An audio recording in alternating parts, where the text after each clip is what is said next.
किसी ने ओशो से सवाल पूछा, ऐसा कैसे है कि वाल्मीकि ने राम का जीवन उनके होने से पहले ही लिख दिया।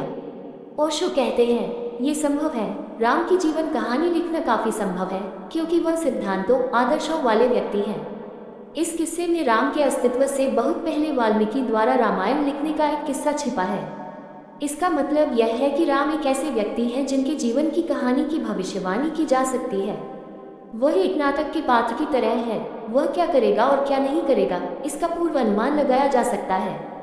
राम एक आदर्शवादी हैं। वे जीवन के कुछ निर्धारित नियमों के अनुसार जीते हैं, इसलिए एक तरह से उनका जीवन पूर्व नियोजित और पूर्व निर्धारित है।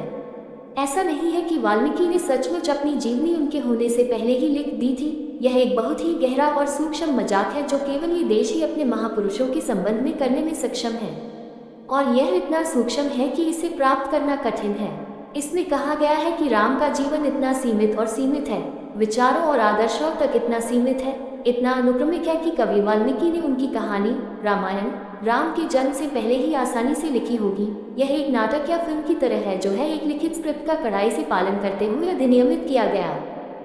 वे दुनिया में ऐसे रहते थे जैसे एक मेहमान उन लोगों के घर में रहता है जिन्हें वह नहीं जानता।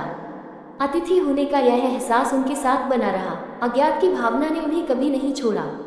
यह एक दिलचस्प तथ्य है कि हम अपने बारे में जितना कम जानते हैं, उतना ही अधिक हमें लगता है कि हम दूसरों को जानते हैं। जब हम स्वयं से परिचित होने लगते हैं तो हम दूसरों को जानना बंद कर देते हैं। इसे इस तरह से देखें, जो कोई कहता है मैं इतने सारे लोगों को जानता हूँ, वह निश्चित रूप से एक ऐसा व्यक्ति है जो स्वयं को नहीं जानता है।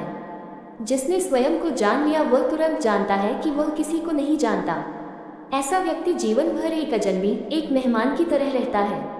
लात्से कहते हैं, उनका जीवन एक गहन प्रदर्शन है। वे इस संसार में मेहमान मात्र हैं, इसलिए उनका आचरण केवल नाटक अभिनय है, वास्तविक नहीं। आइए इसे एक उदाहरण से समझने की कोशिश करते हैं। 12 वर्षों के लंबे समय के बाद बुद्ध घर लौटे। उनका भाई आनंद ने उनसे वादा लिया था कि वह हमेशा वही रहेंगे जहां बुद्ध होंगे। बुद्ध ने वचन दिया था। उनके पिता के राज्य की सीमा पर लोग उनके स्वागत के लिए एकत्र थे। केवल उनकी पत्नी यशोधरा भीड़ में नहीं थी। बुद्ध ने आनंद से कहा, देखो आनंद, यशोधरा नहीं आई। आनंद चिंतित थे। बुद्धत्व प्राप्त करने के बाद बुद्ध अभी भी अपनी पत्नी के बारे में चिंतित थे। उन्हें परम ज्ञान प्राप्त हुए 12 वर्ष हो चुके थे, फिर भी उनकी पत्नी उनके विचारों में बनी रही। उसने अपना धैर्य बनाए रखा और सही समय पर बुद्ध से सवाल करने का फैसला किया। बुद्ध महल पहुंचे। यशोधरा का कोई संकेत नहीं। वह भीतर घुस गया। अभी भी उसका कोई पता नहीं चला। तब बुद्ध ने आनंद से कहा, मैंने वादा किया है कि मैं जहां भी जाऊंगा तुम्हें अपने साथ रखूंगा। मैं अपनी प्रतिज्ञा नहीं तोड़ना चाहता, लेकिन आज एक निवेदन करना है। मैं यशोधरा को छोड़कर भाग गया क्योंकि कोई और रास्ता नहीं था। अगर अलगाव की इतनी लंबी अवधि के बाद मैं अपने आसपास भीड़ लेकर उससे मिलने जाऊंगा तो वह नाराज हो जाएगी। मुझे उसे उस गुस्से को दूर करने का मौका देना चाहिए जो उसने इतने वर्षों से मन में पाला हुआ है। कृपया मुझे उसके साथ अकेले रहने की अनुमति दें। आनंद उसके अनुरोध से घबरा गया। अब बुद्ध को अपनी पत्नी से अकेले में मिलने की जरूरत ही कहाँ थी।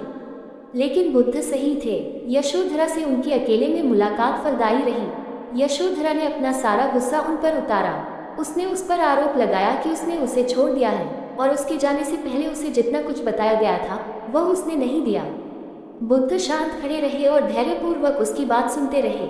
जब उसका क्रोध समाप्त हो गया तो वह फूट फूट कर रोने लगी और उन आंसुओं के प्रवाह में उसने उस दर्द और पीड़ा को दूर कर दिया जो उसने झेली थी।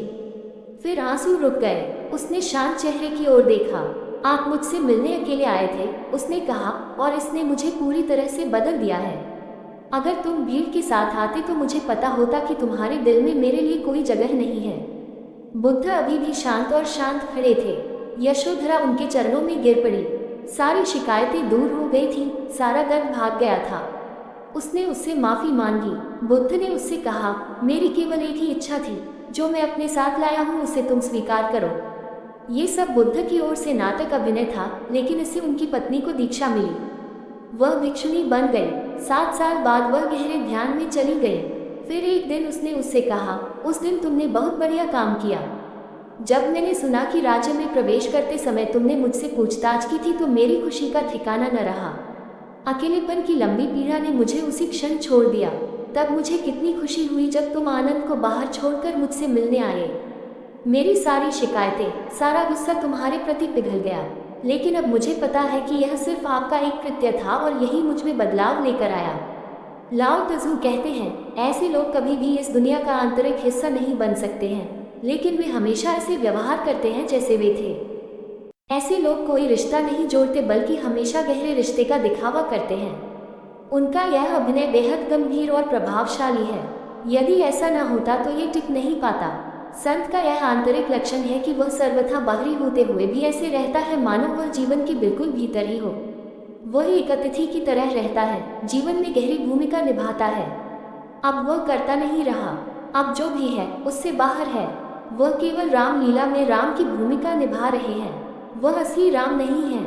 यदि हम प्रामाणिक राम के जीवन की जांच करें तो हमें ये जानकर आश्चर्य होगा कि वह रामायण की पूरी गाथा में एकमात्र अभिनेता थे। यह उनकी महानता है। इसी कारण से वह एक अज्ञानी धोबी की बातों के आधार पर सीता को जंगल में छोड़ सका। ये वही सीता है जिसे खोजने के लिए उसने अपना जीवन दांव पर लगा दिया था। और यही कारण है कि वह इतनी बड़ी कठिनाइयों से जीता हुआ राज्य दूसरे को सौंप सका। ठीक ऐसे ही यदि राम के लिए ये सब सच होता तो उन्हें इस तरीके से कार्य करना कठिन ही नहीं असंभव लगता। लेकिन ये सब एक बड़े नाटक का हिस्सा था। रमा बिल्कुल गंभीर है। एक धोबी के मात्र शब्दों पर सीता को त्यागने की उन्हें कोई आवश्यकता नहीं थी, लेकिन वह अपने कार्य में गंभीर है। वह अपनी भूमिका को गंभीरता से निभाते हैं। जब सीता खो जाती है तो वह उसके लिए रोता है, वह दुख से घिरा हुआ है। वह पेड़ों और कीड़ों से पूछता है कि क्या उन्होंने उसकी सीता को देखा है। साथ ही वह सोने के हिरण के पीछे भी दौड़ता है। हम तो ये भी जानते हैं कि सोने का मृग नहीं होता, राम भी जानते होंगे। फिर भी वह सोने के हिरण के पीछे भागता है और बाद में वह मदद के लिए लक्ष्मण को पुकारता है। सीता ने भी अपना किरदार बखूबी निभाया। लक्ष्मण ने सीता को छोड़कर राम की सहायता के लिए जाने से इनकार कर दिया, क्योंकि राम ने उन्हें आदेश दिया था कि जब वह चले जाएं तो उन्हें न छोड़ें। लेकिन मदद के लिए राम की पुकार उसे लक्ष्मण को कठोर शब्द कहने के लिए प्रेरित करती है, जिनके लिए राम का शब्द ही कानून था। वह कहती है, मुझे पता है कि आप चाहते हैं कि आपका भाई मर जाए ताकि आप मुझे पा सकें। ये वे शब्द हैं जो सीता तभी बोल सकती थी जब वह सीता की भूमिका निभा रही होती, अन्यथा उनका कोई मतलब नहीं है। बेचारे लक्ष्मण इन दोनों के बीच फंस गए हैं। वह क्रोध से भर गया है। जाने से इनकार करके वह राम के आदेशों का पालन कर रहा था, फिर भी सीता उस पर गलत इरादों का आरोप लगा रही थी। अपने भयानक क्रोध में वे राम को भूल गए, सीता को भूल गए। उसके अहंकार को ठेस पहुंची, वह क्रोध से भर गया। वह सीता को छोड़कर चले गए। ये एक बहुत ही महान कार्य का हिस्सा था। सीता जैसे व्यक्ति के ऐसे कठोर शब्द अत्यंत शोभनीय लगते हैं, लेकिन केवल उन लोगों के लिए जिन्होंने इस नाटक की पूरी व्यवस्था को नहीं समझा है और जिन्होंने इसे एक प्रामाणिक घटना के रूप में लिया है। उन्हें उसके शब्द कठोर और क्रूर लगेंगे, जैसे वे लक्ष्मण को लगे जिनके लिए यह अभिनय नहीं था। उसके लिए सब कुछ वास्तविक था। रामायण की पूरी गाथा में हमने राम को ही मुख्य पात्र माना है और उसे रामलीला कहा है। इसका एक कारण है, पूरे महाकाव्य में उनके भाई भरत ने भी समान रूप से महत्वपूर्ण भूमिका निभाई है। इस मामले में रावण को भी मुख्य पात्र माना जा सकता था, क्योंकि उसके बिना कोई रामलीला नहीं होती। और निस्संदेह सीता पूरे नाटक का केंद्र थी। सारी घटनाएं उसके इर्द गिर्द बुनी गई हैं। लेकिन राम को रामायण का नायक इस साधारण कारण से माना गया है कि वह एकमात्र ऐसे व्यक्ति थे जो जानते थे कि यह सब एक नाटक, महज नाटक से ज्यादा कुछ नहीं है। टॉप सुनने के लिए धन्यवाद। और शो टॉप को सुनने के लिए बने रहे हमारे चैनल के साथ।